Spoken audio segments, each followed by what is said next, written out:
Time now for a daily dose of State House politics. Andrew Tobias with cleveland.com here to preview what will be in tomorrow's capital letter. Andrew, thanks for being here. Thank you. Of course, this is Super Tuesday, so a lot of folks are thinking about voting.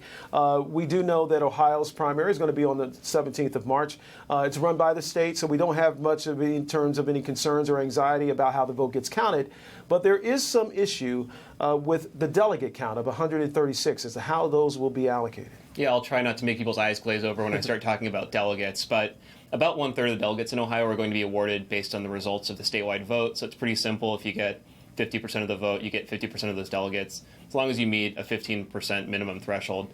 But there's 2/3 of the vote, so a larger set of the delegates will be awarded based on the results within Ohio's individual congressional districts. So the problem is, with that second larger group, we won't actually know what the results are on election night. It has to do with how the Democratic Party designs their ballots, and I guess I'm not sure if there's anything the state can do about it, but the bottom line is that we won't actually know who's going to be receiving that second larger group of delegates on election night itself.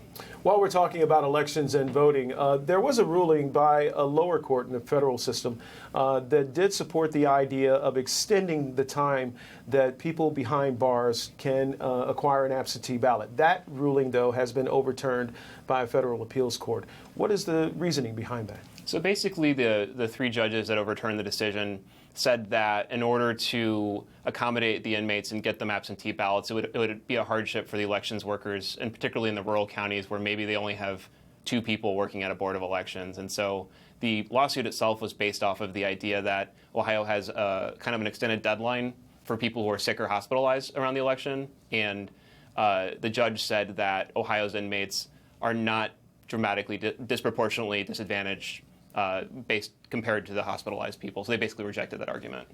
Let's go to the coronavirus now. One of the things that the CDC and the folks that are leading this national effort to stop the spread of the virus have been raising is this whole idea of testing, and in particular having a point of contact test, which means you don't have to have a test that's done in a hospital and then sent to the CDC. It can actually be tested and the results could come right there. We are certainly in the midst of increased anxiety about it in Ohio, even though we don't have any confirmed cases.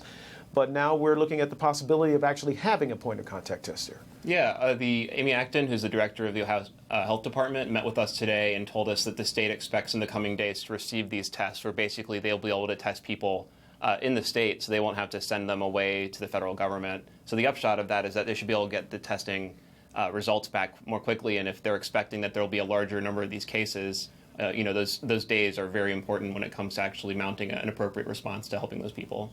Lastly, there was a bill proposed in the Ohio State House today that would ban abortion, but there's one very big caveat here. Yeah, they'd only have to overturn Roe versus Wade first, which is a landmark Supreme Court decision that makes abortion legal in America. But there are lawmakers across the country that are basically gearing up in anticipation that that issue may be forced in the future. Was there any particular reason behind this bill, or is it an indication of how optimistic some Republican lawmakers are that this might occur? Yeah, if you look at just the Republican-Democrat breakdown in the Supreme Court, there's now a majority that if they ever were to decide to take that issue up, that you would expect that they could kick the issue back to the states. So maybe some of it is just, wishful thinking or posturing or something like that, but there is a larger point that they're trying to signal that basically Ohio and other states that where lawmakers are interested in doing this, they want to signal that they're ready to go when it happens. Andrew Tobias with cleveland.com. Andrew, thanks for being here. Thank you. You can find this news and more in capital letter. Have it delivered to your inbox each morning simply by going to cleveland.com/capital letter.